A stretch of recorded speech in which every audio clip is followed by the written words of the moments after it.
as I said before, we're going to be doing the Daily 5 again. And I know that you did it last year with Mrs. LC.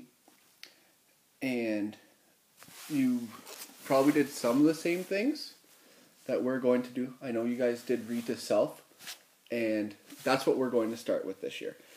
We're going to start by building our stamina for reading to ourselves. And you know how you're supposed to read to yourself. I'm pretty sure. I think Mrs. LC would have went over that with you last year. So you read to yourself. You read the whole time. And start right away. And so that's one of the reasons why I had you pick a book earlier that you wanted to read during this time. So we're going to start by building our stamina by reading. But first, before we read to ourselves, I'm going to read a book to you. And I'm going to read you a book called My Life as a Book. Oh, it's backwards. Anyways, it's called My Life as a Book. And it's about, I picked this story for a couple of reasons. One was our first lesson was on picking a good fit book. And we said that a good fit book was a book that we could understand, a book that we could read, and a book that that we were interested in. And this book I'm particularly interested in because it's about a boy who is what they call a reluctant reader. And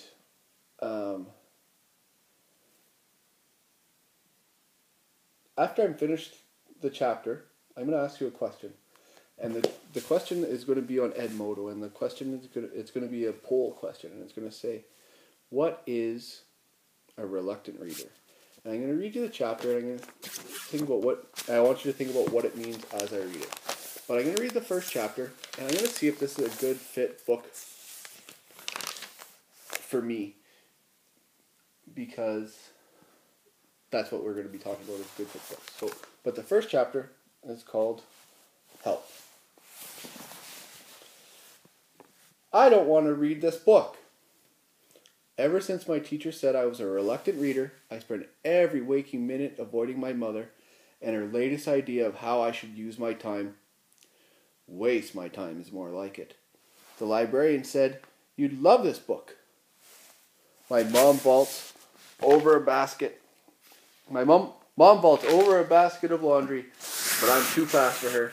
I dive out of my bedroom window onto the roof of the garage. 1 chocolate chip per page, she calls. That's the old rate. My price has gone up. As soon as my mother starts to climb out after me, I hoist myself through the open attic window. A few minutes later, I hear her at the bottom of the attic stairs. 2 chocolate chips per page. But that's as high as I'll go, Derek. While my mother tries to bribe me down from the attic with chocolate, I rummage through the cardboard boxes to see if there's a stick I can use to shoot my way out. Instead, I find a stack of letters my father wrote to my mother while they were dating. Yuck! And some old newspapers. When I open one of them up, the headline reads, "Local girl found on beach." The newspaper is from Martha's Vineyard, Massachusetts, and dated 10 years ago.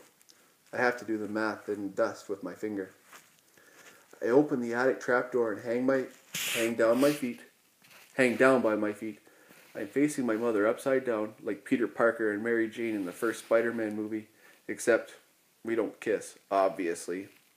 I asked Mom about a dead 17-year-old girl on an island we've never been to, but she doesn't know what I'm talking about. So I toss down the newspaper. When she picks it up, her expression changes. "This has nothing to do with you," she says. "No kidding," I answer. "I just want to know why we have it." She yanks me down. Oops. See if I can flip the page. Trying to flip the page with one hand is more complicated than I thought. She yanked me down by the waistband of my jeans and catches me before I hit the floor. "Instead of making up a story, you're going to read one." She tucks a newspaper article into her back pocket, then shoves a library book into my hands. The thing is, I like to read. If everyone just left me alone with Calvin, Hobbes, Garfield, Bucky, and Satchel, I could read all day. But forcing a kid to do something as private as reading, my teacher, my mother, and the reading tutor, a nice woman named Satan, came up with a new reading system for me this year. They had me keep a list of all the vocabulary words I didn't know because I like to draw. My father is a professional illustrator. I took their idea and made it my own. So instead of writing the vocabulary words, now I draw them. Anything to get out of reading. My parents insist I use the system all the time, so I usually pretend I'm a spy being tortured by super evildoers who force me to practice active reading or be killed by a foreign assassin. But if everyone thinks I'm spending my summer doing this, they are wrong, wrong, wrong. If my life were a book, I'd have my own cool adventures instead of reading about someone else's. If I were the main character in an exciting story, rather than some kid who has to sit around and read all day, I'd spend the summer trying to find out how that girl in the newspaper ended up dead. So that's the end of the first chapter. And it seems pretty interesting to me. So that's why I picked it. It's about a boy who likes to read, but everybody keeps trying to force him to read, and he wants to read what he wants. So I think that, and in our class, I think that's going to be important. I want you to pick, when you're reading to yourself, I want you to pick books that you want to read and something that you're going to enjoy. Because it is very important that you read, and when we're reading to ourselves, it's important that you read the whole time. And because I want everyone in here to grow as a reader over the course of the year. So please,